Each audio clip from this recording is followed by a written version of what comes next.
Can you get your little button? Can you do roll? Mr. Silva, Here. Mr. Winterhalter, Here. Work here, Evans, Here. their guy. Okay. Laura.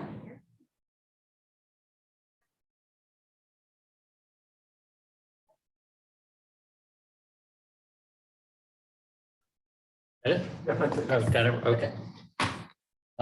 Thanks for coming out on a rainy night. We've done the roll call. We'll start with a moment of silence and then the Pledge of Allegiance.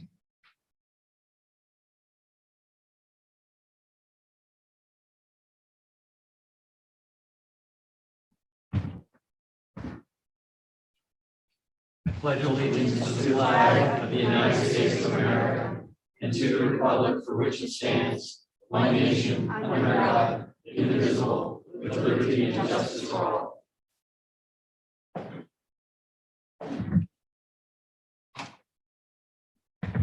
Does the Planning Commission have any comments on the agenda, members? Nope. Looks good. Good, and just a reminder of the, kind of new rules of what we can bring up in a meeting if we didn't put it in our agenda and advertise. And work our way through getting adapted to that as it comes up. First thing on the agenda, we have the minutes from August 26th. Do we have any comments or a motion to approve?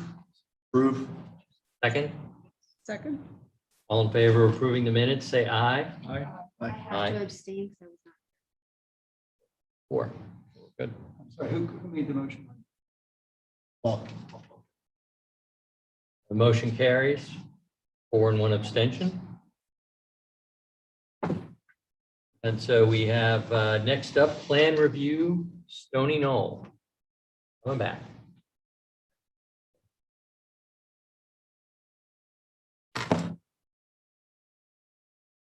Well, good evening. Thanks for having me back.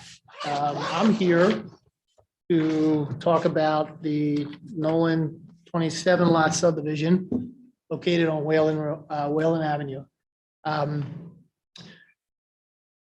I get a plan on the screen, please? One more? There you go. Perfect. Thank you. Okay. What this is a 48-acre plus or minus existing tract off of Whalen Avenue adjacent to Hunt Valley Circle. And the applicant, Mr. Nolan, is wishing to develop this under the R1 district through a by right use, 60,000 square foot minimum lots.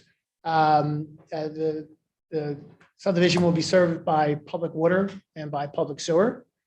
And from a stormwater perspective, we are proposing 3 stormwater basins. 2 are on the far right side of the plan, and 1 is down on the left-hand side off of Whalen Avenue.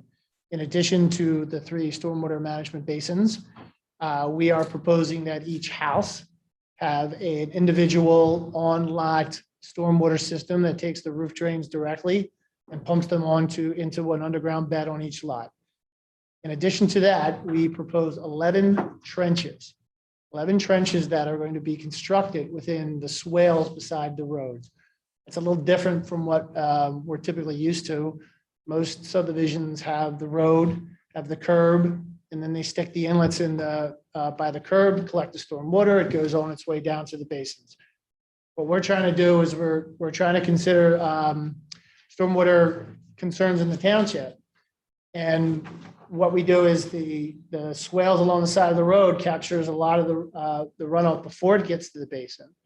And within those swales, we have 1,700 linear feet of underground infiltration trenches. The idea being is to intercept as much stormwater as we can before it goes down to the stormwater basins. Now with that, we will probably ask for a waiver from the township to provide curbs along roads because the curb would intercept the water. And I believe there's one other waiver that we're going to require. We submitted these plans in July. Mr. Porter submitted a review comment letter back in August. We took his review letter, we revised our plans, and we resubmitted it back to the township on September 14th. I'm sure we'll get into some of the comments if you want, but basically all of the comments that Mr. Porter put in there, we addressed. We addressed either as we have met during our resubmission, or in some cases, some of these can be handled at a final plan submission. So that's it in a nutshell. I'll, if you want to review the letter or have any other questions. I just have one clarification. You said a waiver for having a curb. Curbs. You don't have sidewalks. Say that You again. don't have sidewalk requirements. Yeah, Um, actually, no. that is the other waiver. I said there was 2 waivers. Sidewalks and curb. Like, so the Porsche dealer, we had to ask them to put it in. Right. I was just curious how Yeah. they're gonna not have a curb but have a sidewalk. That's Fair. Yeah. Relative to the plan, it sounds like you read the tea leaves about the wastewater or the water runoff issues. Obviously, today, that, was an example of that with water runoff. So very pleased to see that you're focusing on that. You said you met the criteria of the code. As a member of the board, and I live in Echo Valley, I'm not adjacent to the property. You could say that Listerter did also when they developed their project. They arguably built it to code, but that code isn't necessarily showing to be sufficient, at least how it affects the streams and arteries that run through Echo Valley, down, back around, and up through the covered bridge. They literally flood over Goshen Road. I can't speak to maybe some of the individual residents' issues, but certainly happy that you met our code. Is there some flexibility to exceed the code? I understand that kind of cuts into the project, but we've got a big issue there with the water runoff. Any comments on that? Like I explained previously, the infiltration trenches in the swales, the roadside swales. I think Shimon Guy asked me last time, did that make a difference? So what I will tell you is there are 3 watersheds on this project. One on the left side that goes to Whalen Avenue, one in the center that comes down to the lots along Hunt Valley Lane, and then the ones that go to the right that goes towards Hunt Valley Circle and Echo Valley eventually. So let's start with the one on the left on. Before you get too far, so maybe on the, for the audience also, the watershed, maybe explain what a watershed is. Basically, a watershed Yeah. is a point where all of the water comes to one point of interest. Location. Yes. So in this case, if you just take the property itself, if you divide it into thirds, if you will, the one on the left-hand side comes down all the way to the corner of Hunt Valley Circle and Whalen Avenue. Right here? Yes, roughly. Yep.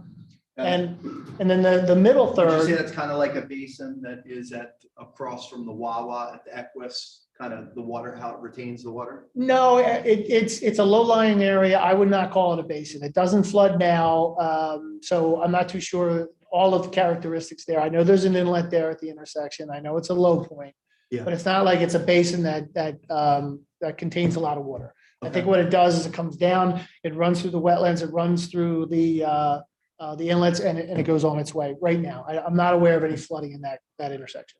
Okay. Okay. The second middle portion would come down and drain right to where you see it looks like a little elbow or trying to describe it. Go a little bit higher up, boom, right there. The middle portion of that site all drains to about that area. That's the middle portion. And then the other half kind of drains off a little bit further up. Yeah, mostly in that area. That's where most of it comes draining in. That's where it drains to now. before any development. That's where it comes to. So in answering your question, what are we doing over and above the township criteria? If you start on the left-hand side, the one in Wayland, Here. yes, that drainage area, we can get away with by code, just one basin. You don't need anything else but that basin. But as I said, we added the trench infiltration trenches. I think we put 3 of them in that one along the road. That's over and above what is required. So that's additional water that's getting both rate reduction and volume reduction that goes to that corner at Wayland and Hunt Valley Circle or Hunt Valley Lane. How does one of them work? The infiltration? Yeah. Typically, which do, like I said, normally the water comes in, it hits on a road and down from the side lots, goes into the street, goes into inlets, pipes, goes on its way down into a basin. It all gathers there. What we've done is say, get rid of the curb, and at the end of on the side of the road, you have a swale. The water collects there. You got high grass in there, and as it starts traveling down, it has some infiltration. It has some water quality, and it also slows down the water because water travels faster over pavement than it does grass, and in these swales are grass. In addition to that, there's strategic inlets placed in that swale where it goes down, and there's an infiltration bed. Throughout the whole site, we have 11 infiltration beds. They go for anywhere from 100 feet, and there's a couple that are 300 feet long. They are 10 feet wide, they're 3 foot deep, and they got pipes in the middle of it. And the water goes into these inlets, into the trench, and percolates into the ground. And it removes a certain amount of water. It does not remove all the water because you would need a gigantic underground system to do that. But it takes the difference between the 2-year storm, right? And what that does is that reduces the amount of water that gets down to the basin. So that over in itself is above what the Slows it down or reduces it? It does both. It does both. It reduces it by going into the infiltration. And then it also slows it down as it travels. Like I said, if water travels through a grass line swale, it slows it down a lot more than if it's traveling on the edge of a curb and a pavement. Because I'm sure you've all saw it today, the water comes shooting down the curb along the sidewalk on the curb. It comes down in a nice little river. This is a little bit different. It slows it down. It doesn't stop it. You know, nothing's going to stop it, but it slows it down. And if it slows it down, you got a better shot of it going into inlets, and you got a better shot of controlling it into the infiltration beds, as opposed to just ricocheting down the road. How much earth will be moved? And because I've been at communities that don't have the sidewalk and curb, and there's an awful lot of mud flowing down the streets. How does this system, 'cause I'm assuming what you're describing is along All the in front of roads. every house. Yes, Instead of a sidewalk and curb. yes. It's just, there's obviously no sidewalk and curb. So there's, I guess, I'm trying to figure out why that's needed in the northern areas. If the water is flowing downhill, what? Follow the logic there. Well, you have to collect the water. Like you have to, along the road, you have to collect it. And like I said, typically it just goes into the road, into a curb system, into an inlet system. We, instead of doing that, it goes into a swale on both sides of the road. And that travels down 2 inlets, 2 infiltration beds, and eventually down on the left-hand side, watershed, I think that's watershed 1, goes down to what is going to be a basin at Wayland and Hunt Valley Lane. This topography right here, flowing in, there's a stream that runs back Yes. here on Echo Valley. Yes, And it runs back off of the property now into the stream, and the stream flows. The initial thought is impervious coverage is changing, more water is going to flow. We're addressing some of those issues. Is there any retention here on the Echo Valley side beyond that, or berms or something that are built, or in the Hunt Valley Circle section that would be affected without any of that mitigation? We're just getting crushed by this issue across other projects. understood. We understood that. And I'm not quite following what you're asking for, but I do know that once again, on the left-hand side, we're doing the same thing on the right-hand side that goes down to that stream, as you call it. Yeah. And we have met the criteria for the township requirements. And we have also gone a little bit more with the infiltration trenches. Also in the cul-de-sac, there's also an underground seepage bed in the cul-de-sac that I believe is something like about. Down here on the bottom left? No, up there? the proposed cul-de-sac. And what are you saying that's there? That's gonna be a 100 by 70 square foot, 3 foot deep underground bed underneath the cul-de-sac itself. Okay. So what we're trying to do is we're trying to find areas where the water collects and we can get it underground and infiltration before it gets down to the 3 basins. Because we know where the 3 basins that we have proposed, where they discharge, that's where you guys are having some of the problems. Can you put a number on the degree to which you think you're exceeding the by right requirement? I think that was another question that you guys were, what I've calculated, and I will tell you, I do not crunch the numbers. I look at the numbers afterwards. The guys in my office crunch the numbers. But what I figured out is we're, from a volume perspective, from a rate perspective, I can give you those numbers, no problem. But there's a difference between volume and rate, and it gets really confusing for people. I understand that. So just from the volume of water, the amount of water that comes down, we're probably about 10 or 15% over and above what's required for us to be reduced. In other words, think of it this way: you have a cubic, a barrel of water. That's how much water is being produced and run off through there. Your ordinance says you got to take that 1 cubic feet barrel, and you can only come out with a 0.5 cubic feet of barrel leaving this site. That's what you do with the basins. We brought that down a little bit more by about 10 to 15%. You're And- keeping more on site and discharging less. Yes, and we've done that. We've done that through the use of the infiltration trenches in the swales. I will say that we've done better with reducing on the Wayland Avenue side, or the Wayland Avenue side, than we have on the side that goes towards Echo Valley and Hunt Valley Circle. But there's a lot of reasons why the general topography of the site splits in 3 parts, so we can only It runs intersect. off. Yes, Yeah. yes.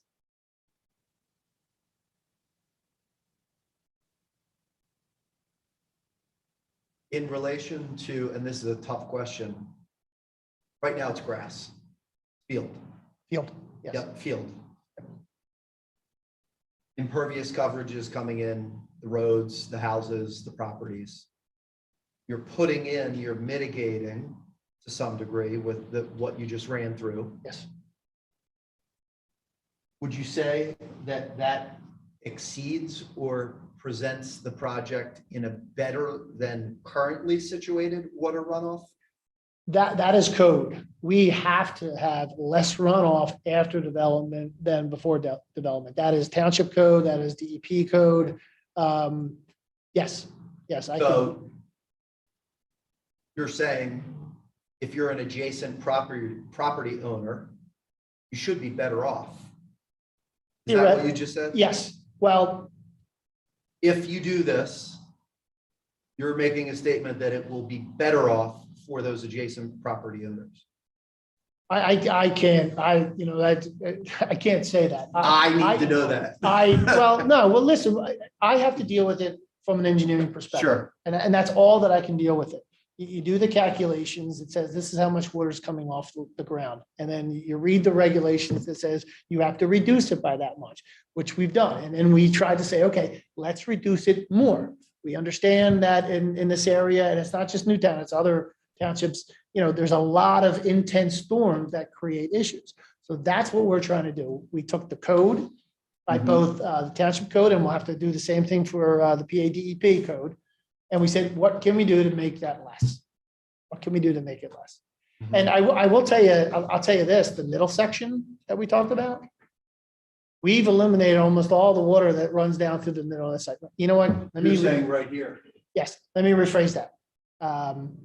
Where there's a certain amount of water, there's like 10 acres, I think, that goes down to that center point. We intercept as much as we can on that, and we kick it to the other basins. So I'm seeing, all right, so I'm seeing, I think there's a side street here on Echo Valley, if I have this right. There's homes Yes, right there. yes.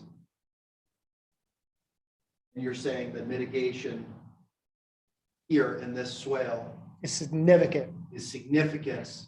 because we're taking that drainage that come down And in did the I middle hear you section. say this section, maybe Yes. not this one or this one, this will be better than as currently situated? They're all going to be better than currently situated. Yeah. Like I said, that's by code. We have to do that. But what we're saying is that middle section, we have taken that water and we've diverted on either side. So there'll be very, very much less water coming down through, I'm not too sure if it's a swale or if it's a stream or something like that that continues down on through those lots. But we will, I mean, that was the point. We didn't want to try to control it right there and all of a sudden try to discharge it adjacent to houses. We try to find a place where it's, it's a stream or if it's an inlet or it's a sewage or it's a collection system, because that's what you want to do. You don't want to just open up a pipe and dump it down someone's backyard. Right. You try to find a water course, i.e. a stream, or an inlet system that is in one of the roads. Hold up, Reduce- so you just said streams, you dumping it into a stream. Will any of this water be dumped into a stream? Yes, it goes through the stream now. We're reducing. I know it does, Yes, I know it does now. yes. So There's it'll be just no directed way, to the- there's no way. Where else are you gonna put it? Yeah, exactly. Yeah, There's, I mean, Well, before the homes, where else it would go is just down. Yeah. correct. So there Yeah. is a difference. We're not just talking about the same water being redirected, we're talking about an accumulation of water which needs to be directed somewhere. So there would, by definition, I would think logic would hold, but there's going to be more in the streets. I think so. not correct. I think Not so. I correct. think but the basins are gonna, correct me if I'm wrong, manage the pace at which the water leaves. the site. Disperses. Yes. So, ultimately, the water's gotta go somewhere. The goal is, correct me if I'm wrong again, you want it to leave at basically the same pace it leaves today. Right, same rate Same or rate. less, yes. So, not that it's not going there, it's just hopefully not gonna be magnified or Yeah. accelerated in pace or, and a question, I don't mean this derogatory to you, but is it really knowable from a raw site what the discharge is? Like you grade it, you put all your pipes and you do all your stuff, you can measure that. But can you really know the existing when you look at a raw site? As an engineer Yeah. and a scientist, my answer is mostly yes, you can. Now, I don't know how much rain is going to fall from the sky at any particular storm. There's predictive storms that we use in our calculations, but that's not to say that, hey, here's, the average storm we designed for, and all of a sudden you got this unbelievable rainstorm that burst open. That we can't control, but if I know the amount of rain that comes down, I know exactly how much, not exactly, but within a 5-10%, I know how much is flowing off that site, yes. And let me make just one comment. I know some people raise your hand. We'll do public comment period later after we go through this. I'm not ignoring you. Okay. Mhm. Did you want, the engineering letter, we went up a few. We had 72 items last time. We have 86 this time. Should we just wait until that gets winnowed down in the process, working with the township? Well, I have no problem, working with Dave to, as you say, bring these things down, but the one that was presented in September was a draft, and this version is the updated version with a couple more points on it. So Right, it's, but I guess I'm looking at a September 10th letter with 86. Now, you didn't have a waiver before, you got a waiver on this one. I guess what I'm getting at, just, does it make sense for us to come back next month with 24 items or some more manageable rather than walking through every item, we discuss every item, you say we'll comply or we'll work out, the process seems a little onerous. that's up to the planning commission to decide that. I do know that we are confident that we answered these letters. And I will tell you that what we're looking for is preliminary design. We're not looking for final design. We're looking for preliminary design. Give us an idea of what we're working on. So in the finals, we could turn around and say, okay, now that we've locked down the stormwater concept, now that we locked down the number of lots we could do, now let's fine tune it. I'm sure Dave will review it during final, we'll have more comments and we'll deal with it. We'll be able to submit our MPDS plan to DEP because we certainly don't want to submit an MPS plan to DEP just to have, oh, well, you know what, now, because in preliminary design, we've changed this, we've changed that. The idea is, you know, you send it to DEP, you got a pretty much locked down site of what you want. So all we're asking for is preliminary approval. Dave, thoughts? Well, I can say that I am, having received the resubmission package on the 16th, about 2/3 of the way through. Go through the response letter. It appears that they have addressed most of the comments. There are some that weren't for consideration. One being planning. The Delaware letter back in August. They had several comments on the plan. One are to strongly considering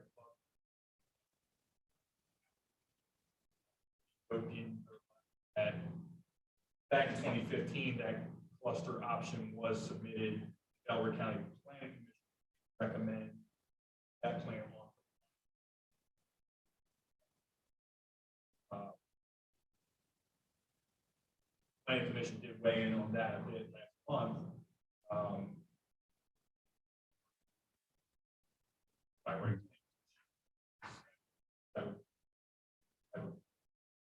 Just Can I one second. interject? Go ahead. Go ahead.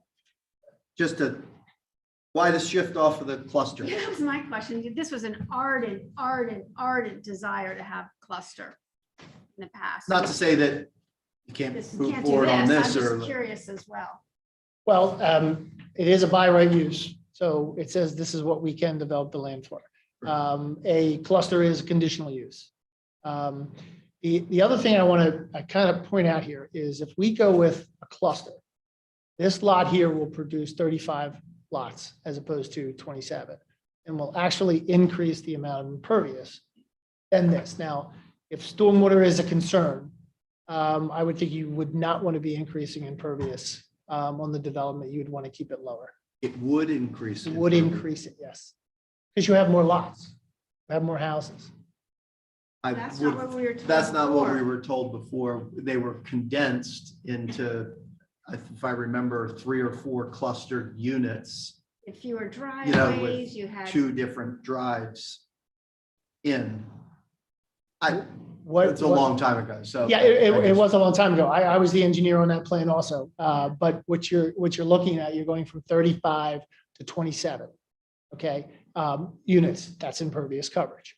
Driveways are impervious coverage, so you're increasing the number. And it's 1 acre, it's like 0.9 something. I did the math today before I came in here. So I wanted to come in. Or would you have more open space that you Yeah. could maybe get a 4th basin in? For sure, we maxed out everything that we had in that cluster. I don't want to talk about the cluster development itself, because that was almost, I don't know, 5 years ago, was it? I think something like that. And I'm trying to recollect. All I know is before you came in here, I was curious. I said, okay, what is the difference of impervious? Because I came here knowing that the township was concerned about stormwater management. And if you want to reduce stormwater management, you don't increase impervious. So that's all I can technically say without really looking at the whatchamacallits. But I will say it is that this is a by right plan, and this is, other than the waiver for the curbs to improve stormwater management, the sidewalk to improve stormwater management, that's what we have on the table.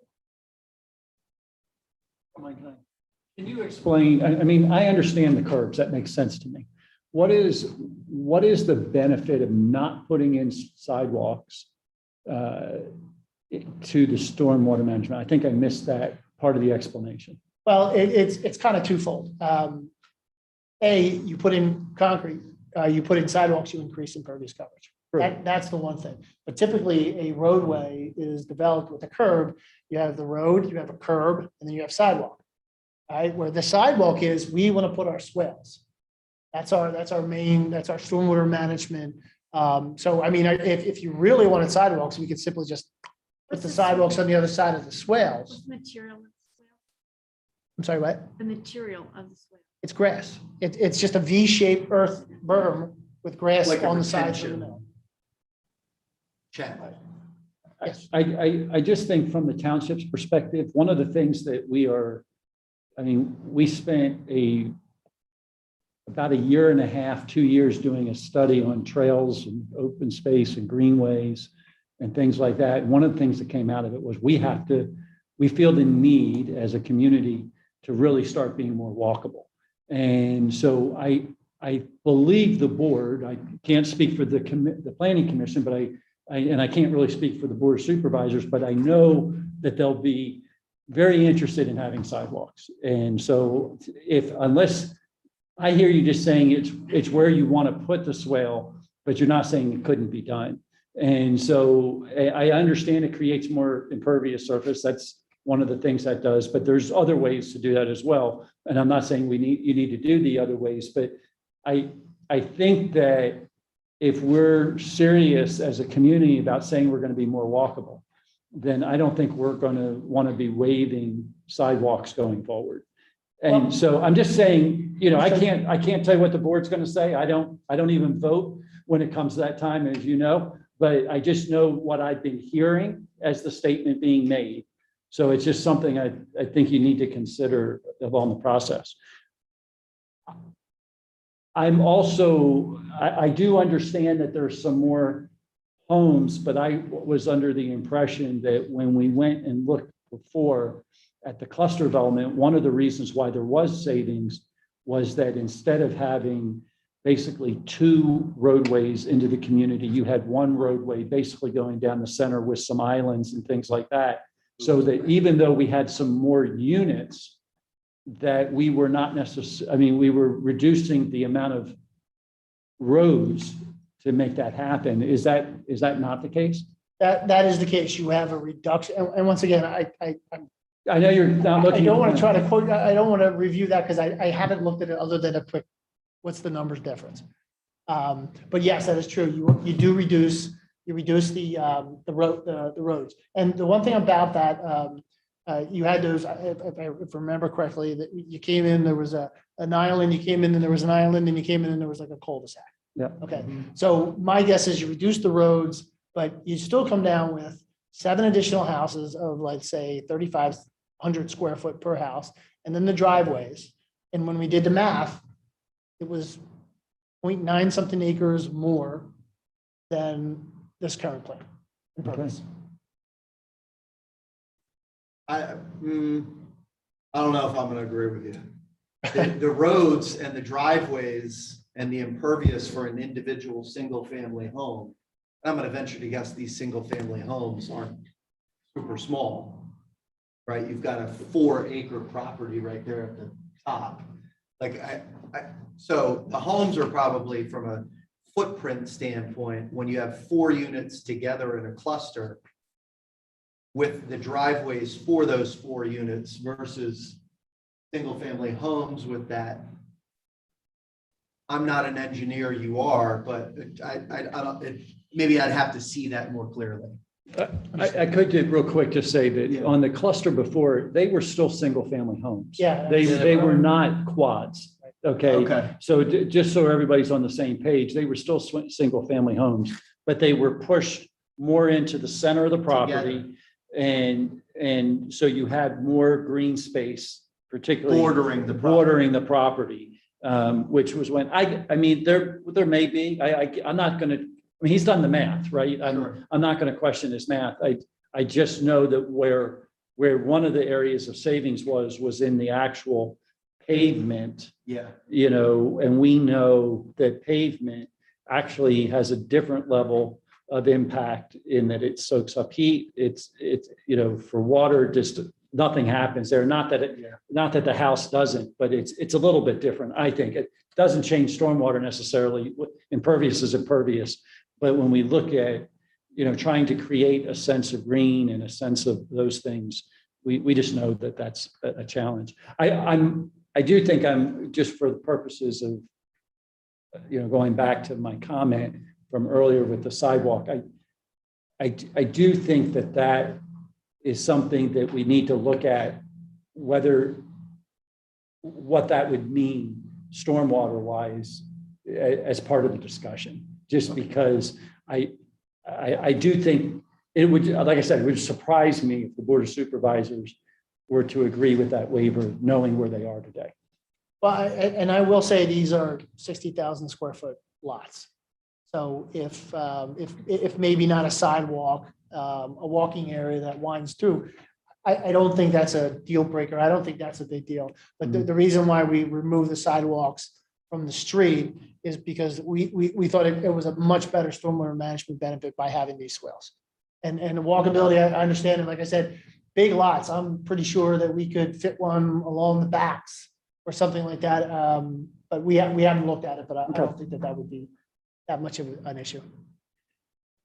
We took you off.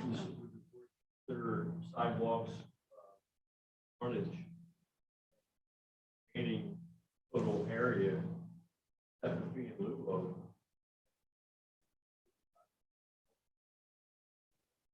Appropriate. I think we'd certainly want them along the front in the development. Yeah. Well, but I think that the main conversation is about this. No, I understand. So if you require them to be developed all the way to the road, the Whitebush Road, and then take the remaining area in a fee in lieu of. How wide is the road? 24 For feet. the same purpose. I'm inclined to kind of agree with that from the standpoint. Yeah, like Echo Valley doesn't have sidewalks, but the street's effectively a sidewalk. The only people going in there are deliveries and the I know, I residents. think the county's review letter was, the main focus was to get people to and then Main artery, yeah. Yeah. So back to the question sort of on you're working through the review letter. So. Yeah, we interjected in your. No, that's fine. That's fine. I was in the process of citing the Delaware County review. Touched on requirement for curbs.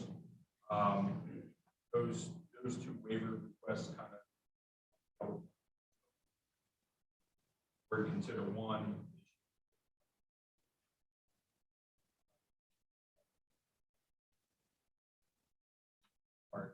Delaware County planning parts of the sidewalk. Delaware County Planning Department step.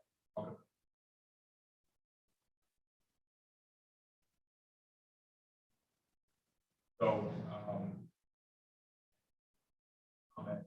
it's like two sections. Part of the sidewalk, one better just fire finding sidewalk.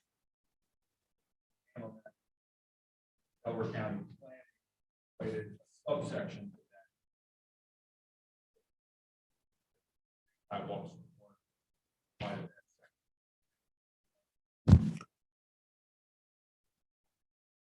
Highlight findings or something. To Andy's point, that might accommodate that. Right. You may not have the typical street corridor with sidewalks. Sidewalk.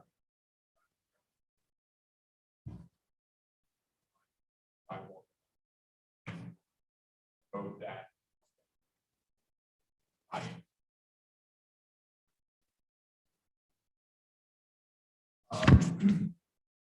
As far as from an engineering standpoint, as far as the grading, erosion, sediment control, and stormwater management, there hasn't been a whole lot of change from the stormwater concept from the initial plan submission, where I was able to verify they did meet the rate reduction requirements. So watershed 1, it's important to note that watershed 1 is tributary to a high quality watershed. So the rate reduction requirements there are more stringent. You basically have to take what is running off during a 2-year storm and knock that down to what would come off during a 1-year storm. 5 to the 2, 10 to the 5, 25 down to the 10, and so on and so forth. So that is important to note, that whatever is going to that corner of the site, that south, I guess, or westerly corner of the site toward on Valley Lane and Wayland Road, those rates will be knocked down significantly. The volume reduction requirement is essentially the same across the entire site. So you have to demonstrate that you're taking the volume pre-developed that would come off in a 2-year storm, okay? And then reduce that in the post-development to what's coming off during the pre-developed. And you're saying you looked at that, and Yes, the outcome of that projection is? They meet that requirement and in fact, with this stormwater plan, it's important for the planning commission and the general public to understand that the typical engineering stormwater plan shows a large stormwater basin in the very bottom of the site, and all the water gets to that point, and it infiltrates for the most part. Sometimes, for example, in the wintertime, if the ground's frozen, you may not have much infiltration. What they're doing is they're taking the runoff from all the roofs from the houses, putting it underground, taking all of the volume for all of the storms up to the 100-year storm and putting that underground immediately. So even in the wintertime, when you get water collected to those basins, it's below permafrost, it's still going to infiltrate during the wintertime. Whereas in a pre-developed condition where you have just an open field and the ground's frozen, anything that lands on that's going to run off completely. So you're significantly improving that condition in the wintertime. When you have larger storms in the summer, most are up to around a 2-year storm. I know we've seen a heck of a lot more lately that are high intensity, short duration storms. We're required by ordinance. This ordinance needs to be met by looking at the volume and rate generated by a 24-hour storm event. So it's the amount of inches of rain that falls over that storm duration, 24-hour event. So the way the engineer attacked the stormwater on this plan, they're basically taking everything during a 2-year storm and they're collecting it in the 11 infiltration trenches, the house infiltration basins, the basin in the cul-de-sac, and they're taking all of that, putting it back into the ground, allowing it to infiltrate and not run off the site at all. So those basins, those 3 basins would likely not get any runoff other than what's coming off of some of the lawns that are tributary to those areas for something that's like up to a 2-year storm. So the larger storm events, those basins, the underground basins, will still function to slow down the rate at which that total volume gets to those larger basins, allows some infiltration to be removed, and then that ultimately, once they overtop the flow, they get down to the larger basins. They're again held for a period of time, allowed to undergo some infiltration, and then there's outlet structures that are designed to control the rate at which that water is released. And that's what controls it to get that rate down below what was in the pre-developed condition. Now, a very important component to stormwater management is who is going to operate and maintain the facilities. So it's great that we have swales, inlets, outlet structures, basins. If in the fall those get clogged with leaves and somebody plows snow and pushes it over top of the inlets and it's not getting to the basins, then you're going to have the issues where those things don't perform as they're intended, and you have issues in the streams, and folks downstream can feel That was my concern as well. Is this the homeowner responsible for that? How big are they? And are they likely to be seeded and mowed and weed whacked? Or somebody can say this is really ridiculous and stuff stones in them? Like, there is a stormwater operation and maintenance agreement that needs to be entered into. And my understanding is that there would be a homeowners association for this community that would be responsible to do that. Delaware County Planning did comment about providing some kind of a sample agreement for the maintenance of these facilities in advance so that the township can understand who would be responsible and what those maintenance activities and the frequency of those maintenance activities would be. Let me ask you a little differently. So we have responsibility to address your application. Do you want to walk through the 86 items? I don't- Or are there a couple you'd like to touch base on? They're mostly highly technical in nature. Well, that was my original question. Do we want to basically put this aside and let the two of you technical types work it out? But if it, I don't want to tell you you can't go through it with us if you don't want to. I don't If think you do there's, want to. I don't think it'd be to anyone's benefit to go through 82. Well, that's what I was getting at. I Yes, just no. didn't get a nod when I sort of went there, so that's why. Yeah, I'll be happy to work with Dave on any issues. Like I said, we think we did comply. I'm sure there's always going to be some more comments that we have to talk about, engineer to engineer. That's Right. expected. I also want to point out something else. I'm sorry, I want to make At sure the- we're talking the same language, Jim. I'm sorry. Sure. So you're suggesting postpone this a month, come back after the full review, after they talk about these issues, Right, and then you discuss a smaller list. Over the next month, these Right. two work. I'm just not sure you're talking the same thing. It sounds like you might be saying, we want to push forward tonight and we'll work it all out over the next month after you get your recommendation. Oh, yeah, because that's not what I was saying. No, That's what I mean. I understand. I understand. Listen, our intent was to come here and ask for preliminary approval based on a clean letter from Dave. I understand that there's more concern and you want to get more concern, a better review response from a copy and Dave Porter. I understand that. And if that's what you say we want to do, then that's what we're going to do. But our intent was, we got a 90-day clock coming up in October. Well, I'm going to ask you for an extension before you get up from that seat. Well, Just so you know. my client's here, he's the one that has to grant that. But what I would say is, I don't think, would it be beneficial to wait until next month to see if that? Well, we come in with a plan and the last letter was 72 items. Plan comes in and, I'll say it was timely. We get another letter with 86 items. No, they weren't. And now you're talking about, the clock running out. The letter's going the wrong direction.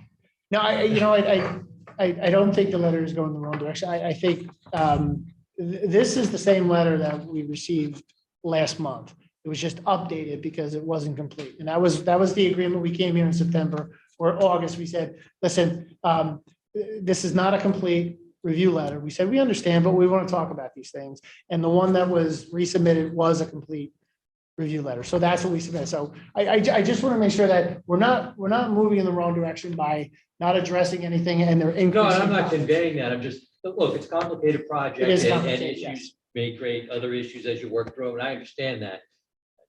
And considering that, again, before you get out of the seat, I'm going to ask for a 30-day extension via email or fax. Because, I just know how this process goes. But the way I see it, you asked for the 30-day extension. We take a look at it. 30 days will get us to what, Rich? What date? Do you I know? don't have the. Sorry. clock. Didn't need to do But I that. think, otherwise without the extension, I think it would have to be tonight.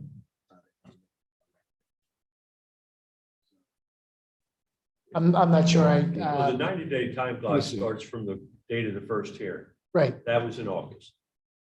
So, I thought it was to 30 the first now, plus or submission. so minus, this would be the 30th day. plus or minus. So technically, the way I calculated it from the ordinance, we would have technically for a full board of supervisors approval, we would have until November.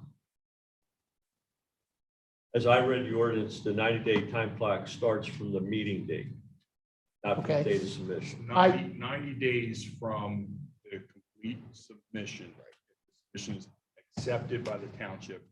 If that submission was after the last planning commission meeting, 30 days of that, then it's 120 days from the planning commission date. Right, that's the. But the application was, All right. the application was July 27.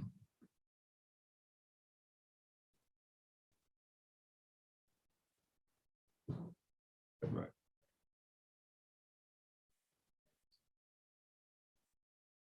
They have one more month. I mean, that could technically. How are they? Was dropped in. Well, listen, I understand that you're not, you don't want to grant us preliminary approval tonight, but it doesn't necessarily mean that we have to agree to an extension if by the next meeting, we're not at the end of that 90 days.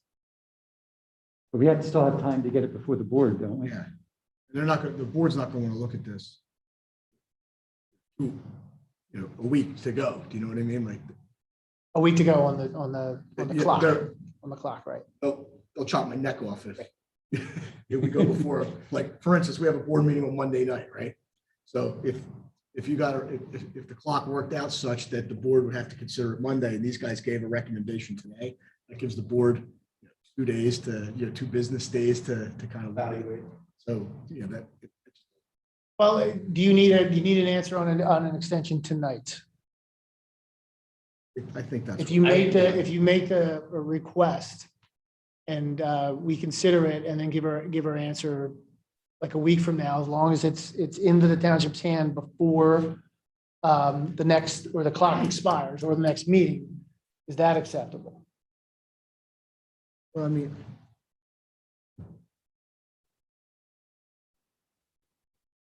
Can't you just talk to your client and see if they'll just make sure that we're going to have time to consider this at the next meeting and then have a month for the board to get it before the board supervisors. If your client's okay with that, rather than try to game the system here. I mean, I'm not saying you're doing anything improper. I'm just saying it gets very difficult for these guys to consider what they want to do, make sure they get a clean letter, make sure the board has a chance to look at it. I just said, Well, can you give us the date to the November board meeting? that's what I'm saying. Can't- Yeah, November, whatever. I mean, you can take time to talk to your last client, meeting right? in I mean, the just, they'll confirm, but that's what it seems to me is if we're going to come back here at the planning commission, they're going to make their recommendation. Then it goes to the board of supervisors. We have a second meeting in November. Right. So, right, regardless of what the timing is or the date is, if we have, the board can act without further extension on that second meeting in November, it seems to me that there's enough time for these guys to get from Mr. Porter what it is they want to see, gives them time to consider everything that they've learned up to date and out of that letter. And then there's a package submitted to the board of supervisors, and then they can review it. And ask any questions of me, I can come to you, they can go to Mr. Porter, and then you'd be more productive on that second. Okay. That's what I'm going to suggest. And Number two, this is just out of my legal lane, but it seems like you talked about those 3 watershed areas. And there was the one that was to the left, one to the right, and the one to the middle that kind of gets diverted to the right. yes, Towards that center, it looks like when we come down towards the adjacent Hunt Valley Circle type properties. yes, It looks like those contour lines get real close around there. Mhm. Meaning. And it's right. Right, Well, right. And what I'm a layperson looking at this, but have you looked at that and said, okay, is there a fail safe? Meaning, I understand that there's facilities that take that to that basin on the right. But is there additional berming that could be considered? Is there additional protection that could be considered in case there are leaves or some problem that there's not like an overflow and it runs down into those? we could certainly look at that. Right now, we have that inlet in a sump condition, Yes. which means it's sump down. So, we would have to fill all the way up before it comes out. We could certainly look at putting in maybe a berm in there. We could throw another inlet in there. I don't think that's. Would you just do me that favor? When you Yes. go talk about the timing and then just consider that assuming the timing all works out, just consider that during that next period. So these guys can. Right, and then I'll do public comment unless you got something you want to say right now? Well, I'll tell you what, while the first public comment, how about if I go talk to my That was kind client? of part of the thought. Okay. We have them going there or? is there a- Yeah, they can go up. Did you put a mic at the podium?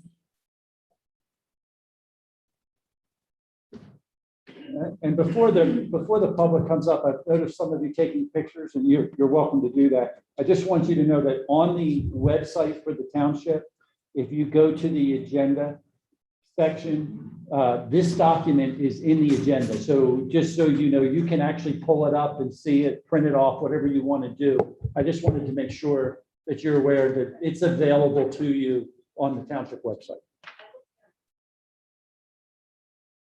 Okay. And I just want to say, try and manage, we have a lot of people here, we're all here. Don't repeat what other people have said, but we certainly want to hear kind of your comments and that sort of thing. And someone wants to go up first? I'm new here. My name is Jen Degenfelder. We live at 170 Hunt Valley Circle, which from my perception, looks like it's this property right here. So my concern is exactly what has been discussed all evening. Pardon me, maybe you can hear me better if I take this off. About the runoff water.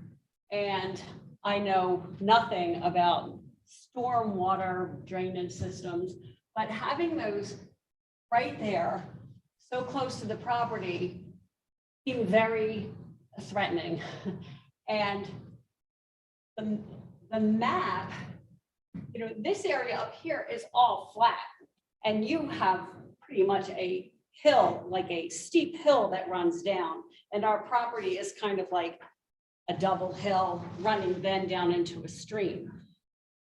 We moved in maybe in August, and we knew before we moved in, we have two retaining walls that actually are leaning to the side, which I believe in large part has to do with the water runoff that's occurred at this property for the last 25 years.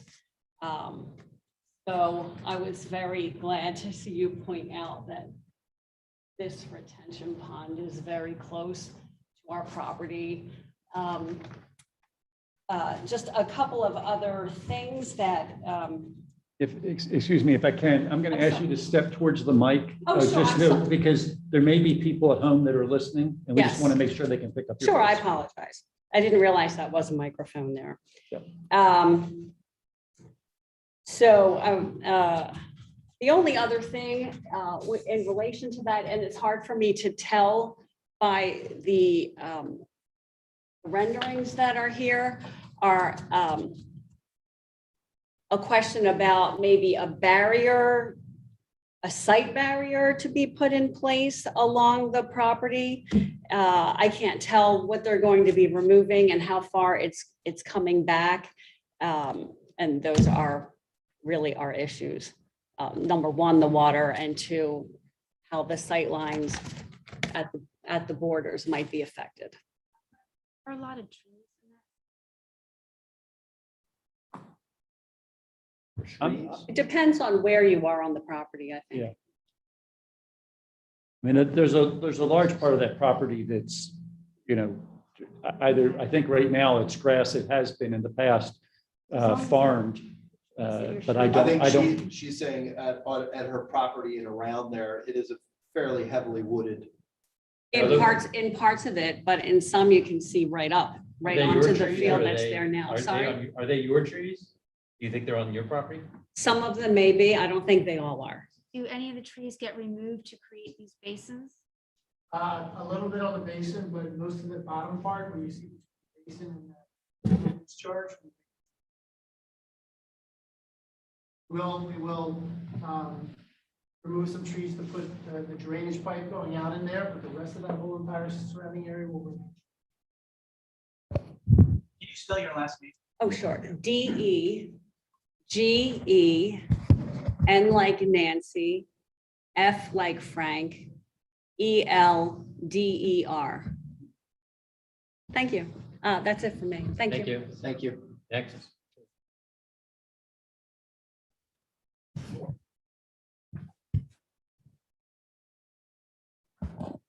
My name is Richard Koenig. It's Koenig. My wife and I live at 195 Hunt Valley Circle. I would point to this middle range of the development proposed. And it will not surprise you. I'm focusing on that because I'm here. I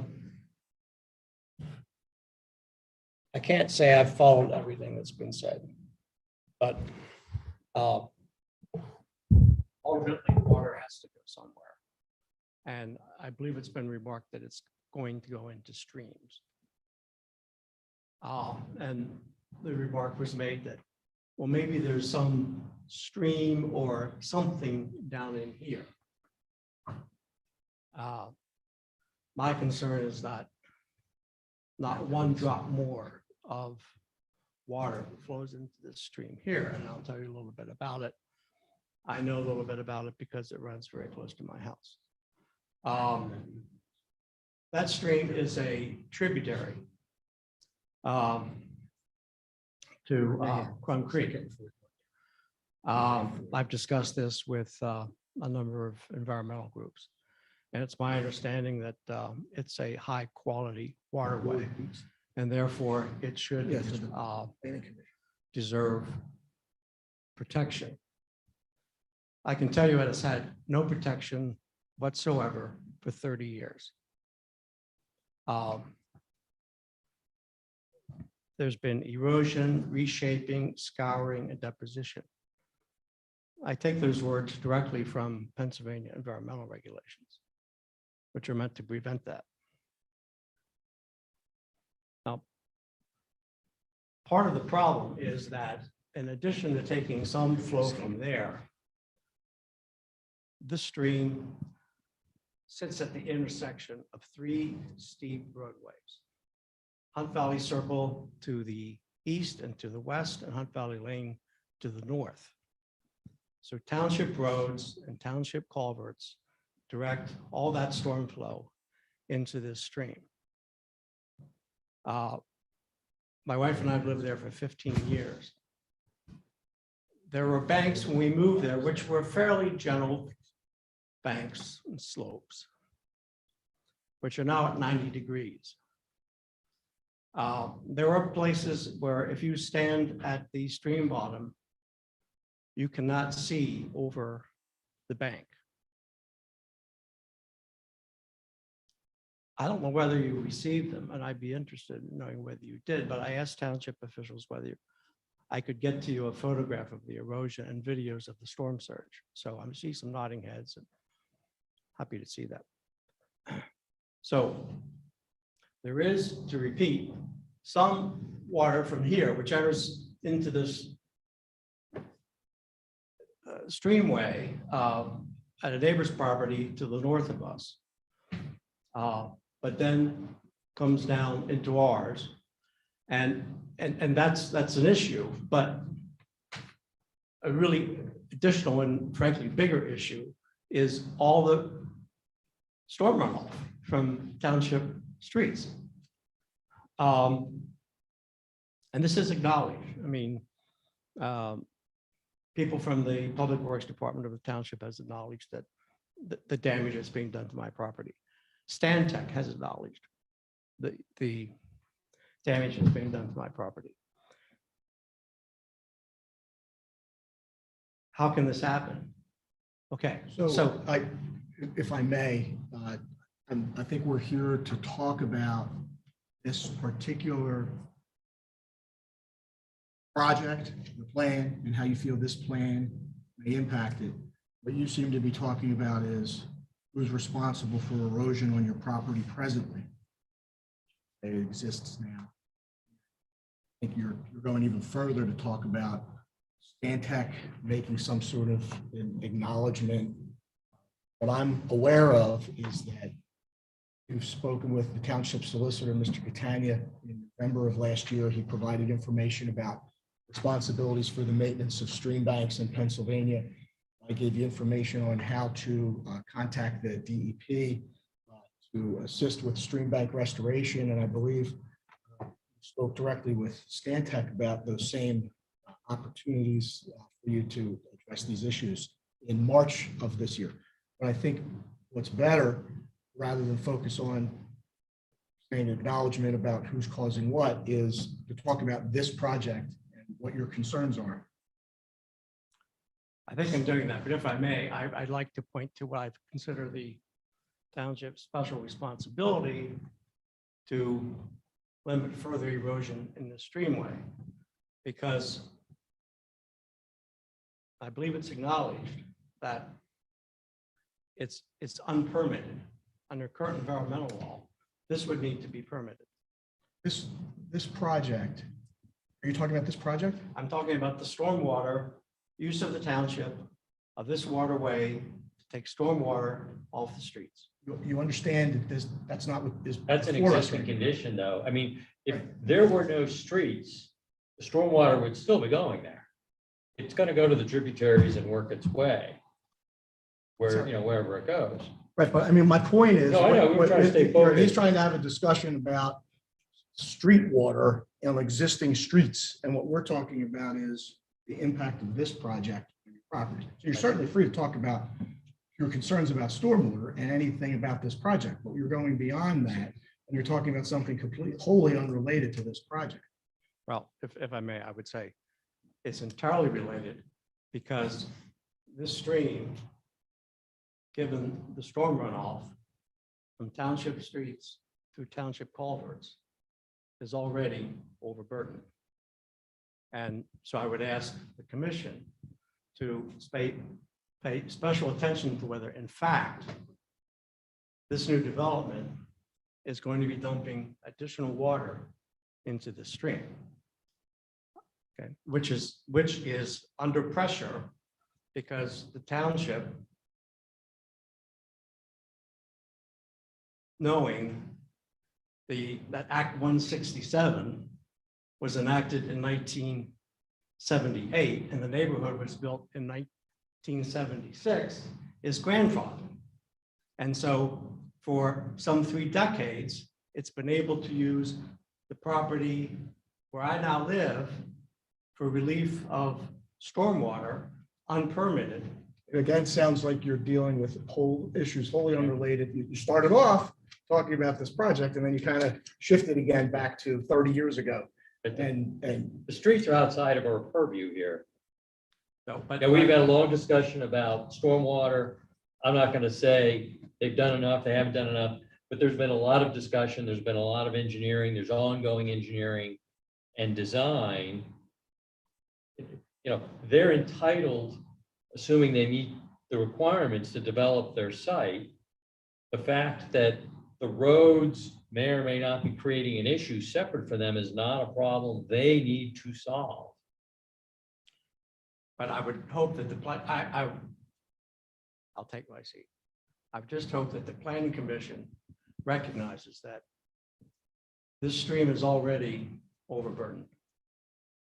And so I would ask you to pay special attention to whether runoff from this development is going to put still more burden on this stream from that midsection of the development. Thank you very much. Yeah, and I'll say I drove by your house tonight before the meeting. It's an ongoing topic in this development and all development. So, I mean, your thoughts aren't Yeah, but the discounted. question isn't what's happening. The situation is not what's happening today. The situation is it's going to be aggravated further. That's his point. I understand. Yeah. And they're Yeah. trying to, and that's fine, right? right, that's fine. Point taken. Come And by again. and you received this Come over during the material. storm. I'll serve you coffee. I missed it You get tonight a good view. by about 15, 20 This minutes. wasn't a bad night, but there'll be worse nights. Thank you You serve scotch? very much. Only straight stuff.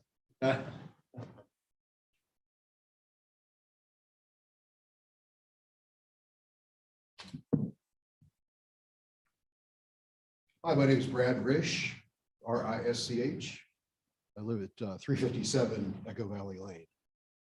And I must say, yeah, neighbor Paul, how you doing? Okay.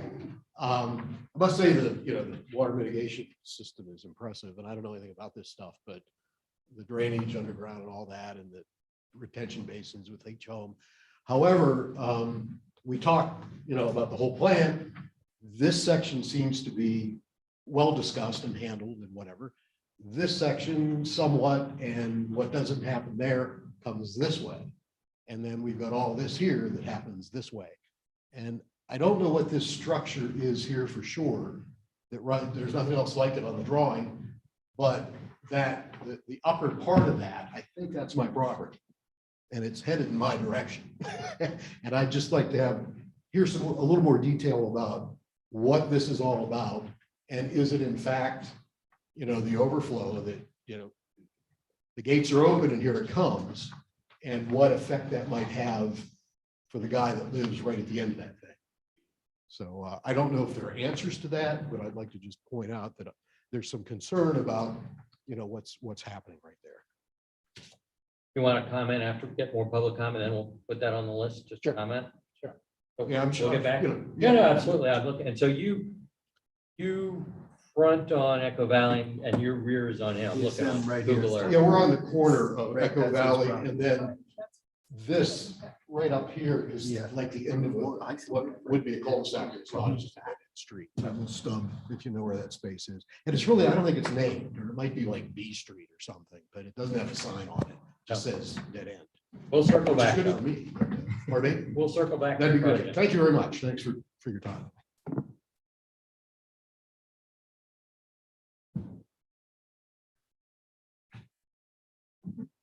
Hi, my name is Kate Yaski, and I'm here with my husband, PJ Singh.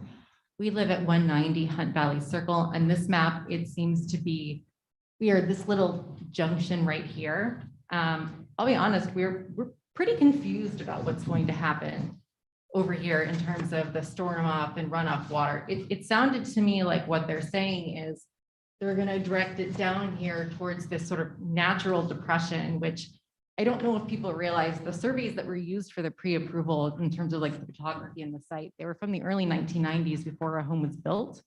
So I think my first concern is, and anyone feel free to explain, you know, is runoff being directed through this area to get into the system that's at Richard's house? Because that's actually my house.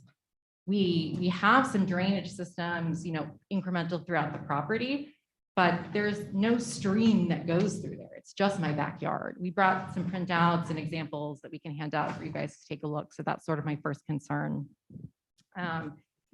Some other concerns are, you know, people have mentioned, you know, the minimums, like we all know that those aren't actually going to be effective.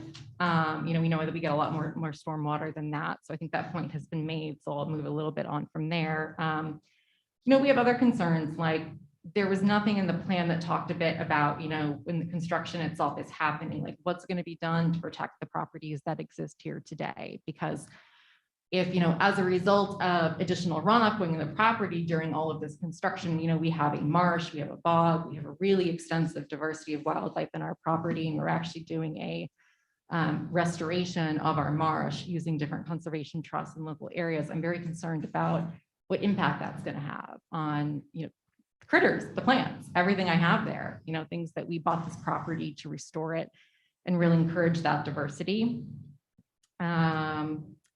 You know, it doesn't seem like there was very much information about the testing or effectiveness of some of the things that were in that pre-application about the drainage. You know, I think that's something that we would want to understand as a neighborhood.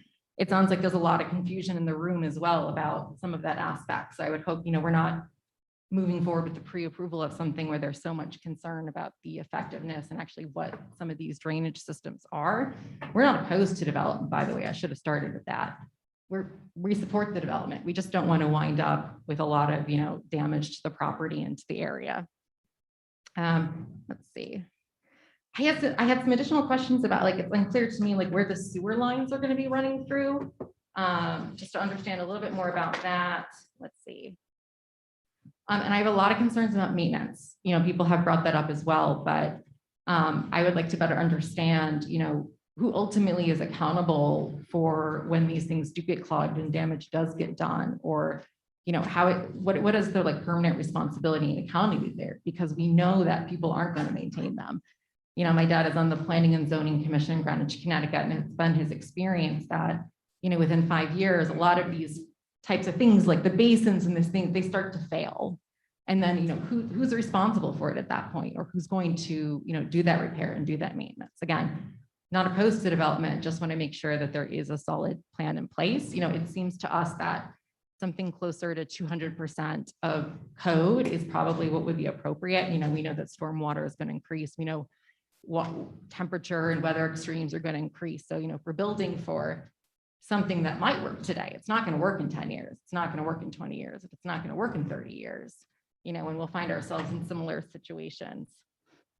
Last point, and then I'll start, is, you know, most of us in this room were not aware of this until about a week ago.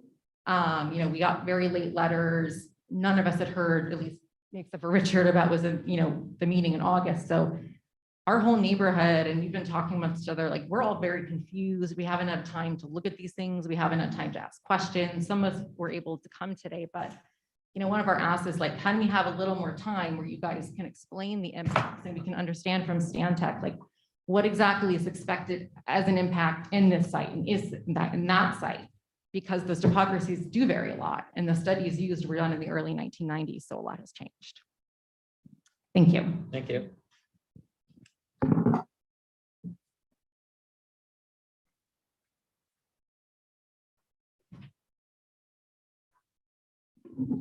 I'm Steve Rhodes. I live right next to Brad, 359 Echo Valley. You guys insist on calling it 4117. That's not how we bought it 20 years ago. So it'd be nice if you updated records, but okay. So that puts us right at the corner down here. So we see the stream abuts our property. And my question is, the best laid plans of mice and men never go as planned. Lister is flooding Echo Valley homes right now. Episcopal Academy is flooding Echo Valley homes right now. I would assume that their planning commission submissions were approved. So I'm assuming that given that they were approved and they are now flooding our neighborhood, that if you approve this, it will flood our stream. Just saying, who's responsible? I'm kind of echoing her comment. And will Nolan be held to account? Because now we're going to have 27 homes, each of who bought their property expecting that that wasn't a problem. And the stream starts flooding and the people start yelling from neighborhoods that they don't know. Okay, who profited from building those homes there? And do they have accountability? And how do we make sure that happens? I think the plan sounds wonderful. And the berms and all that sounds wonderful. But Lister's flooding our properties right now. Episcopal Academy is flooding our properties right now. They were approved probably on the same math. Here's the amount of surface area. Here's the 2-year rainstorms. Here's how much the absorption is. This percentage will be absorbed by the ground by this much. And it floods into the basements. Okay. So when this happens from these new homes, I don't want money. I want it fixed. So that's what I'm talking about. How do we get this fixed when it happens? But the plan sounds wonderful. And like you said, I'm not opposed to development. I just want to make sure that that stream water doesn't run in my basement. That's all. And Brad's house is much higher on that creek than I am. So his house will be completely underwater before my basement goes under. And Joanne is even closer to that retention pond. So just saying, I'm not trying to stop it. I just want to make sure it doesn't happen. And when it does, I want to be able to do like that, have a throat in it. And I want to make sure that it gets rectified. I don't want to be paid money. I want the thing fixed. And I get that the math says it's not going to happen. I get that. But Lister is flooding our houses right now. Episcopal is flooding the houses right now. And they were approved. Steve Rhodes, 359 Echo Valley. Thank you. Thank you. Yeah, just following up before the next public comment, if there is one. Rich, the code, right? Like, all right, it gets built to code, and how old's the code, and how's that work? Like, okay, fine, you build it to code. Well, I mean, standard according to Pennsylvania laws, you got to build it to a code. Our code is based off standards that were passed down by the federal government. We didn't just make Right. this stuff up. It's all scientifically based. I'm sure. We don't, you gotta have a rational basis for your regulation. When it comes to private disputes between private people, that's private disputes between private people. We can't get involved in that. So, I mean, if you're. No, I'm asking- saying that maybe what I'm saying is the code that says the water runoff needs to be built to code. In our code and in our standard stormwater agreements, if facilities are not operating the way they are designed to operate, we have the ability to enforce improved standards. But we can't After the change the fact. standards. Can't change the standard. So whatever got locked in when it got locked in, It's that's. got to operate the way it's designed to operate. I got it. So after the fact and there's an issue, you were just saying, you were talking about a If procedure. it doesn't work, you Yeah. got to fix it to the standard. But the other thing to consider is the rain events that we've been having. And we can't fix that by the code we currently have. So we have That's what I'm higher getting, rain yeah. events, and I think Mr. Gage spoke to that briefly, can't design to that. So our codes speak to essentially the 100-year flood event as the maximum standard, if I'm correct. Problem is, we see more frequent, heavy rains. Yeah, And I think that was the reason for your question, can you do more? yeah. Can you exceed the, Anybody can voluntarily exceed, which I think they're Right. explaining. what it sounds like it with Dave's analysis and them talking, it seems that it's moving in the right direction with that. But I'm just saying like, yeah, the 100-year storm. If it doesn't, right, if the facilities do not operate as designed, it's got to be fixed to operate as designed. As far as maintenance goes, we have code that they have to be maintained. So say the developer develops a project and they sell it off to another developer. Runs with the land, it's got to be maintained. And we've had enforcement actions against folks who don't properly maintain. Yeah. Yeah, if you see a problem, or you're notified of a problem, we have inspectors go out and take a look and then notify the property owner or the association, that's in charge of that. And they have to, and we've done it and it's happened. They fix it. And sometimes it's a lot of money. Sometimes it's an easy fix, just cleaning out some inlets. Sometimes it's a little bit more with a, collapsed pipe or washed berm or something like that, but it's got to be fixed and that's enforced. Happens all the time. But you got to be able to actually observe it. You got to be actually able to prove it. It just say. And that's why you have that approved plan, ultimately. That's the baseline.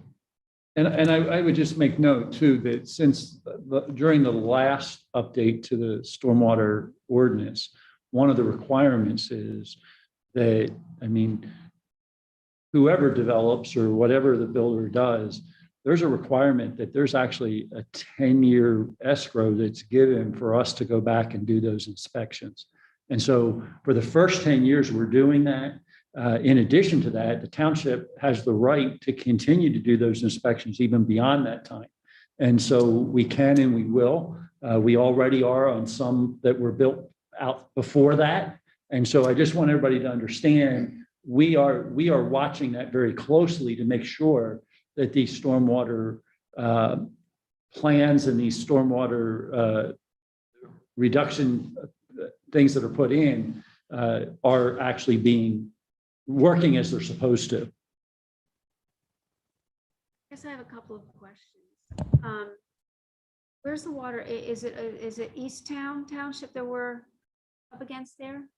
Is that all uphill from this community or is that also down? Where's the water going on the other side? I think if it ran out to Whitehorse, it would go down the street towards Hunt Valley Circle. In other words, East It Town would not is flow up. over. Yeah, I don't Okay. think it would flow over into East Town. So that still gets me back to the question then of clusters. Looks like we're putting houses pretty close to this Hunt Valley circle. Wayland Road. Wayland Road there. But Wayland is this way. Yeah. And, oh yeah, Hunt Valley Lane is this way. Just like there's a lot of water. And I think the point is accurate. We all have heard it. Every time there's a development, there's water, lots and lots of water. And maybe we're developing the code that was written for different conditions. We hear this all the time. There's water, there's water.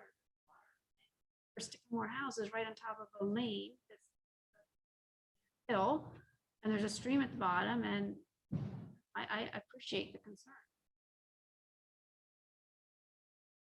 Is there more, and more public comment or?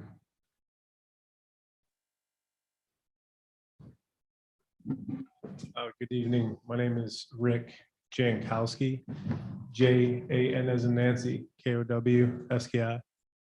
I live right here at 184 Hunt Valley Circle.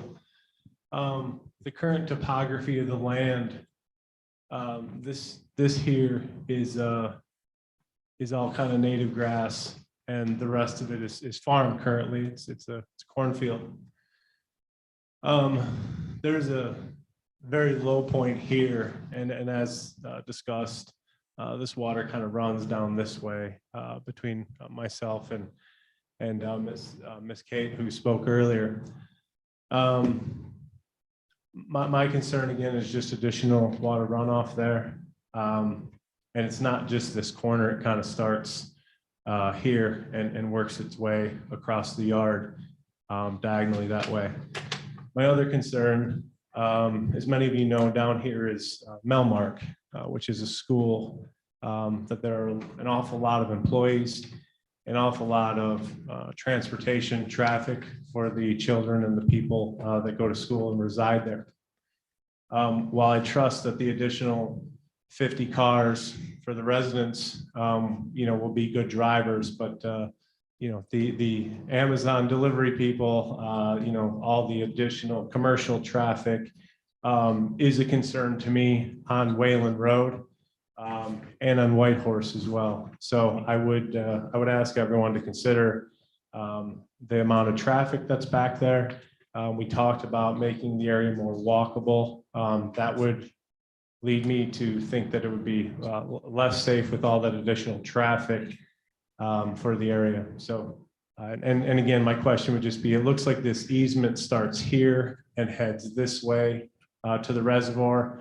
And the easement from the plan I have kind of starts over here and works that way towards the reservoir. So again, this being a low area, and it looks like there's an area of an easement here and going that way. So my concern is just this additional water continuing to come that way. Thank you very much. Thank you.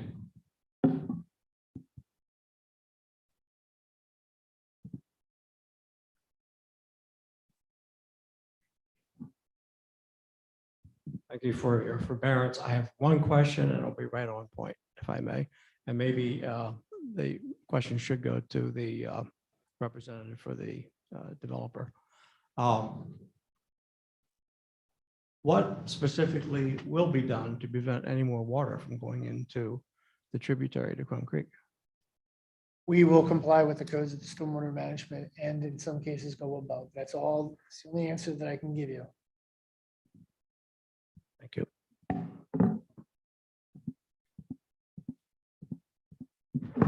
Hi, I'm PJ Singh. I'm at 190 Hunt Valley Circle.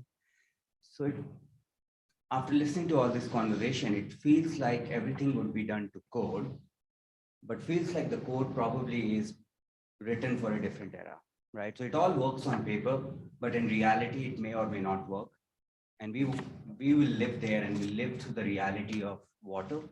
So we just want to make sure that, and we live here, right here, right? We just want to make sure that there's not additional water coming through. Is there a way we can do an independent study, a third-party study to make sure that all the sophisticated plans that you have put together will actually end up not making the situation worse? Thank you.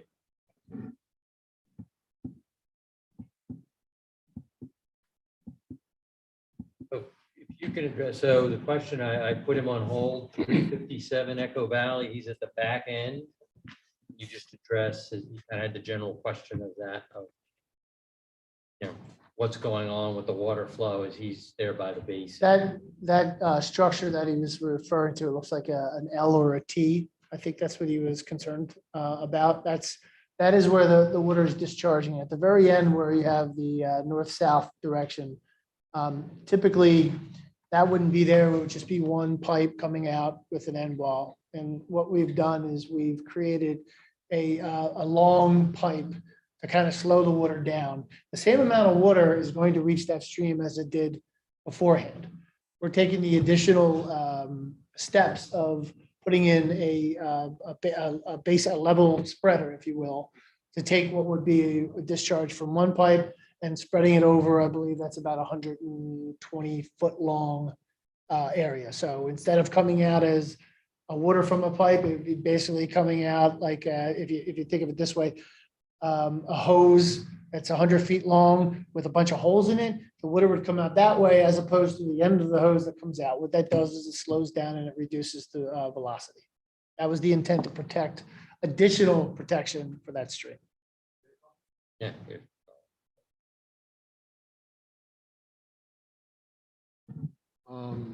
The suggestion of it is overflow or whatever. Yes. What is how often does that happen? Is this when everything else fills up and it comes down? Or is that a regular occurrence? What the intent of stormwater management is, and I know a lot of people have doubts about it, but the intent of stormwater is if you had a 2-year storm, just conceptually a lot of water comes down now and goes to that stream. After development, there'll be less water getting to that stream. That's the intent. That's what the calculations are for. That's what the regulations are for. That's what we designed for. That's what, and instead of just one, like I said, think of it like a hose, a garden hose. Instead of it coming out the end, think of it going the other way, where it's 100 feet long with a bunch of little holes in it, and it comes out. The same amount of water comes out, but it doesn't come out with a velocity that gets erosive. It comes out. Well, yeah, I appreciate, your profession and your scientific evaluation and engineering, all that. And it's wonderful, but a 2-year storm, I've been here 20 years and every year it's worse. It seems every year it's worse. Right now, we've not had a water problem with our house. With just the way we're positioned right now, there's never been a problem. So if we have a problem moving forward, we're going to know where the problem is coming from. Clearly, I mean, unless we get 30 inches of rain in 11 hours instead of 11 inches. I mean, we've seen that just 3 weeks ago. We had no problems with water, but I'm concerned, and I appreciate the pipe, but right now there's no pipe there. Right now, naturally, the water comes down over the hillside and goes into that stream that's been there since the beginning of time, and it's managed. I don't have a problem, but I'm concerned when we start seeing a pipe coming down over the hill that's draining what could end up being a full retention basin up above. And we're at the bottom of the drain. And the impact, and I understand you're meeting the requirements, but as I'll echo what Steve said earlier, Echo Valley floods now, and it didn't before, and I'm not against development, but it didn't flood before the other development that's up over the hill, the listed property, whatever. And best laid plans, but when there's a pipe in my backyard and there isn't one now, I'm concerned about how that's being managed out there. And just one other additional question: is there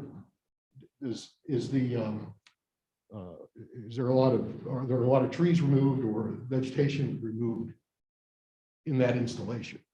Which Does that hillside get stripped? No, it does not. Okay. It's not. It's also steep slope, which is the reason why we avoid taking trees off a steep slope. Yeah, it is very steep. Yes. It's a great ridge, and we love seeing the horses up over the hill right now, but so we're at the bottom of a steep slope with a pipe designed to direct water into the stream that I live next to. And there's no pipe there now. It just comes down over the hill naturally. So I'm a little concerned. I don't know if that can be, if that makes sense, but I think you can understand my concern with being at the bottom of a drain pipe, essentially. And you put a T in it. Oh, that's nice. But and you're on the other end. So that's that of everything that's going on there. It all seems to kind of, a lot of it, 2/3 of it, ends up right in the stream next that is adjacent to my property, and slightly upstream to Steve and downstream of Joanne. So, we do have concern, I think, about being at the bottom of the drain pipe. Thank you. Any more comments from planning commission? Questions? I would like to point out one thing. I understand stormwater is on everybody's mind, and that was the kind of reason why we looked at this from a different perspective. This is why we did the designs that we've had. This is why we've, everyone's talking about it, we meet code. We're meeting below code. And what that theoretically means is there's less water coming out. Now, I know you could say, well, that's not what I see in this subdivision. And I understand all that, but by code, we're going below the code. The other thing is we were here at the last meeting, and I think there was a suggestion that, hey, you know what, instead of having grass in there, why don't you do native plants? Because I think the township is considering doing something to that. We said, fine, we'll put in those native plants. You tell us what native plants, we'll put them in our basin. And then I think Shimon says, hey, could you give us an extra 2 feet on below these basins? And like amended soil, which is somewhat increases the volume capacity. And we said, yes, we will do that. And we're doing our best to get it below code because we understand it. And, the one other option that may help and it may not help, I have to crunch the numbers, is there we have approximately 4,000. Let me get this wrong. Hold on. I wrote it down. I think I wrote it down. Yeah, we have approximately 7,800 linear feet of swales, which I say is a benefit, and I think the numbers prove the benefits. Within those swales, we have 1,800 linear feet of that infiltration beds, which I think is also a benefit. Now, we are not opposed to saying, okay, how about we put a little bit more infiltration beds in those trenches or those swales. It doesn't make sense to put them in all because it's not going to, but if we could add some additional ones, I don't think that's a big deal. And we will once again go even further below the code. But I do want everyone, including the owners, to know, we know about the stormwater issues and we're doing our very best to drive it down below what is required. So we are doing our best to go below code. Noted, and I would also say, I think our engineer Dave and McCumbee recognizes that as well. So I think that to the third party independent, you can go ahead and pay for one. I don't know if you're going to get the township to, but our engineer is, go ahead. No, go ahead. I'll wait. I think our engineer is here on your behalf to stand with you and work with the engineer, not that they're not, but I would have to say, I agree with you. You're really presenting at this issue. So we appreciate that. Thank you. I was just going to make the comment, similar to what you said, that, the township engineer is basically a third-party review of what's being done and is evaluating whether or not what they're saying makes sense. And that's the reason why we do that. But it's also, when it goes to be built, it is watched through the process to make sure it not only that the plans meet it, but that when they go to build it, it meets what the plan said. And I just want to, that's the whole purpose. One of the reasons why we have an engineer sit and look at all of that before we even, as we're going through this process, what that is. So. And if I might add one more point, I think it's important to note that there are additional permits and reviews that the applicant needs to go through related to construction and earth disturbance. So the during construction disturbance is going to be regulated, and there's designs that have to be implemented to control runoff during construction. I think that was one of the residents' concerns. So there's a permit called an NPDES permit, National Pollution Discharge Elimination System. And that regulates any earth disturbance greater than 1 acre related to construction activity.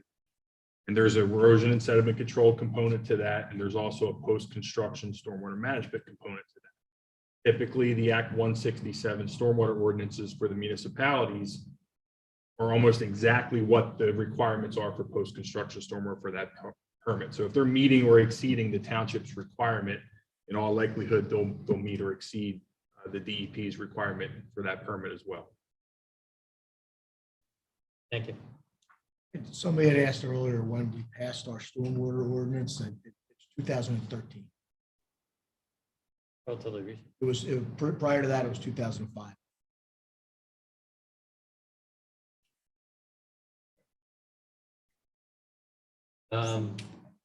You have any final questions, or you want to give us our 30 There's days? a public or- comment in the back. I talked to my client and we are willing to give a 30-day extension. Makes it easier for everyone to manage the process. So Jim, I'll just confirm with you via email. It's going to be That's that second November meeting for the board of supervisors, consideration and approval. Great. I'll copy Andy. And then someone, is there another public, I don't want to cut someone off, someone had? Make it quick, Relevant to how early in the process. just who get What it? did he say? Can you please step up to the mic? Step up. I believe he asked how early in the process does the DEP get involved?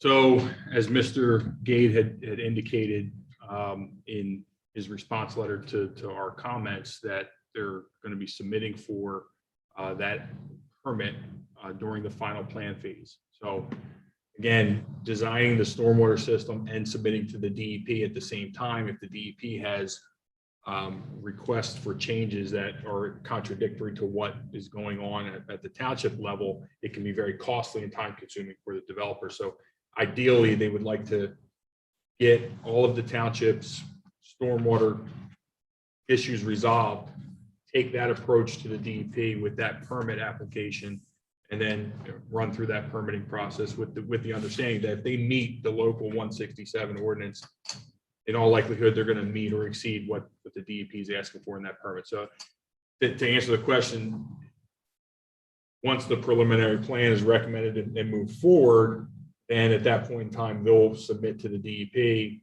to the Delaware County Conservation District for their erosion and sediment control and for their NPDES permit approvals. And so this is much more of a concept plan without the fine-tuned engineering being, you're seeing it. Well, no, they have a fully engineered stormwater concept here. It's just a matter of me going through, like Jim said, he had to crunch the numbers. They had to crunch the numbers to make sure they met the code. I have to go through that and make sure that the way they crunch the numbers is correct, and it in fact does meet the code. So there's a redundancy there. He's a design professional. He's obligated to meet the code. I'm obligated to verify that he meets the code and report that back on a municipal level. Thank you.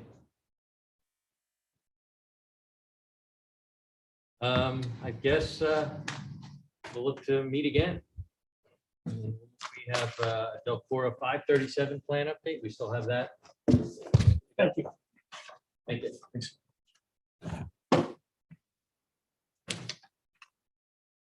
Steve, if you have the 537 plan from DELCORA, there's a Eastern Service Area Act 537 plan update, right?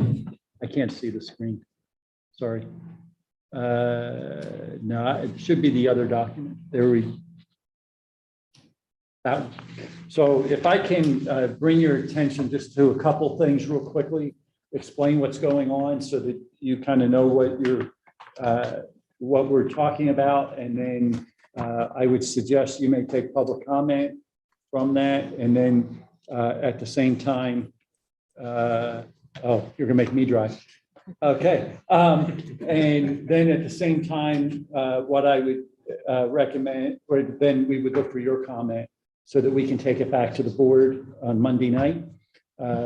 We have a fairly short window on this to get responses, but I'm going to just kind of try to go through this real quickly.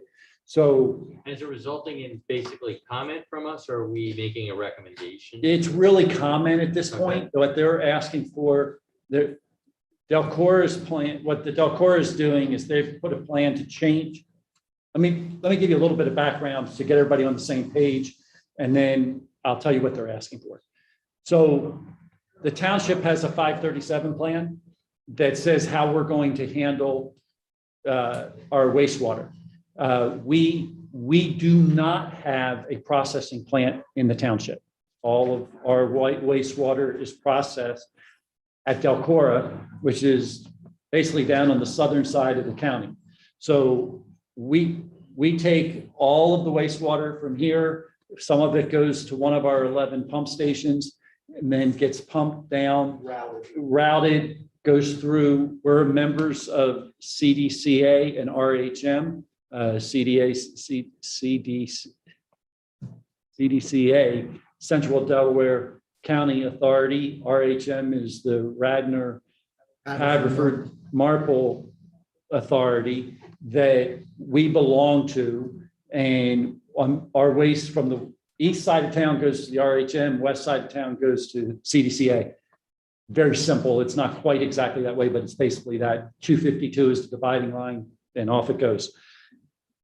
It goes down through CDCA or through RHM and then meets to DELCORA lines and then gets taken over to the DELCORA plant where it's located and then is processed under a normal everyday type of an event. One of the things that happens, particularly in systems that are older, there becomes infiltration and sometimes inclusion into that, the stormwater. And so during rain events, the numbers tend to jump very high on what's being treated. And when that happens, part of the flow is being sent to Philadelphia, the eastern part of Philadelphia, to be processed. Because DELCORA currently can't handle all of what's coming to the plant. And so that's how it's done. Well, Philadelphia is not handling it all, and it's getting discharged without being processed properly. And so what they're trying to do, and Philadelphia is under a court or DEP consent decree order to make a change, and they have a certain period of time to do that. And if they don't, there's going to be fines, and there's going to be costs that are going to be passed down through all the different municipalities and that are part of that system. Significant cost. Yeah, very, very significant So cost. what's the punchline? So, so DELCORA. It's all about the money, baby. It is all about the money. So DELCORA has said, how do we handle this? And they've basically come up with a plan to how to handle all of the Delaware County flow that they're responsible to take, so that none of it would go to the Eastern Philadelphia area. And just so you know, we have until 2028 to make that happen, because that's when our contract runs out, or we have to extend it with Philadelphia. So it is estimated that to really fix this would cost about $1.2 billion. And yes. To fix what? To be able to handle all of the wastewater for that's going, paying the fines, or to fix the thing completely, doing a full fix of the plant and everything to process everything. Okay, not just Newtown. Not, this is the whole county. It's still a huge number. Sure. Okay. And I would recommend that you read, if you haven't, I hope you have read this, the executive summary, and it kind of goes through that. 14% of a lot of money is a lot of money. Yeah, it's still a lot of money. And there is a list, and I don't have it which page exactly, and there is a list of actually all municipalities that would be participating, and it's a very long list. It's actually more than just the 14. It is a bunch that are on the eastern side, in addition to the 12 that are on the western side. I'm going to cut kind of to the chase real quick here, because I know it's getting late. What DELCORA wants to do, and if I can, I'm going to drive us down. Steve, I'm going to have you take this back. It's not allowing me to go down. I just want you to go to page 38, if you can, please. I was too far away from it. And then when you get there, if you would just blow up the top section of the page.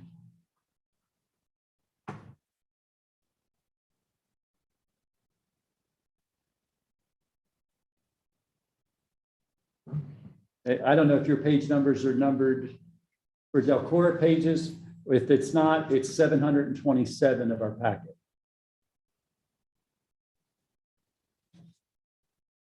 I like 38. It sounded a little bit easier. All The right. pages are a lot. Okay. Yeah. What page is that at the bottom? Okay. Go up a little bit more. Right there. And can you blow that up so we can just see the diagram? Okay. So basically right now, flow from the Darby Creek pump station, from the Central Delaware pump station, and a pump station in between, all flows and goes, well, Central Delaware goes either way, depending on how much flow it is. It could send it back to Darby Creek and up that way, and it goes into Philadelphia. During any other normal time, it heads the other direction and goes down basically to the Western Regional Treatment Plant. What they're wanting to do is basically go from the Darby Creek pump station, and they're wanting to build a tunnel from there all the way to the Western Treatment Plant. It's about 8.5 mile tunnel. It would be big enough that you could think about it like a subway tunnel to be able to actually take the flow.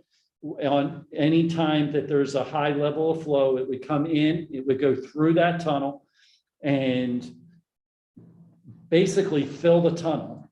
And then as the plant is able to process the waste, it would go ahead, the Western plant would then have a big pump that's down in the ground where that tunnel comes in, and it would pump it up into the plant, potentially a couple days even later, pump it up in the plant, be processed, and then go through the holding tank. So it's both conveyance and holding. And so the reason you guys have this, right, is because you have our Act 537 plan. You'll recall when we passed that for our Crum Creek watershed. It's a planning document, and because it's to make sure that our sewage facilities in our town are adequate to convey the sewage for our town. It's a planning process. DEP requires it. So our plan incorporates what happens after you flush your toilet. It goes down to a certain place, and then it goes down to another place after that. So our plan includes these plans. So because they're changing these plans or proposing changing these plans, is technically it comes back to us. It's really an amendment to our plan, right? And so they just want to make sure that for you as a planning agency has an opportunity to look at this. Does it still meet our planning needs? So you have essentially engineers telling you that this is a way to do the same amount of flow. Yep. And accommodate what it is you need with no change to you. If I could summarize it that way. Minor question relative to but I would, then if they've got to tear up streets and earth to replace the. So what they're going to do is they're actually going to basically directional bore this. Elon Musk, a boring company. It's basically going to be boring. Actually, were you in on the meeting when we discussed this? Yeah, but they're basically boring. They're not digging down, because I think at some point it's like close to 80 feet deep. Yeah. I mean, it's very deep in the ground. They're boring this. And one of the reasons why they're doing that is because it's no disturbance at the, I mean, there'll be some vibration and things like that people will feel, but they won't be experiencing having big areas dug up while they're building this tunnel.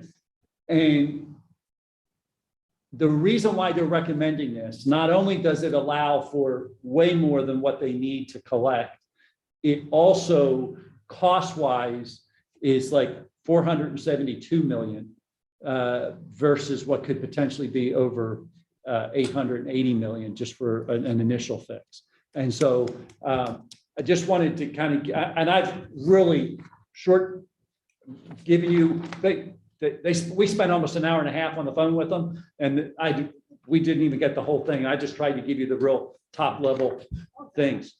So what we're looking for, as Rich mentioned, if you have any comments on this plan, I believe, and I think with Dave having been there, I think we could say, it seems like it does, it, for our waste still gets processed.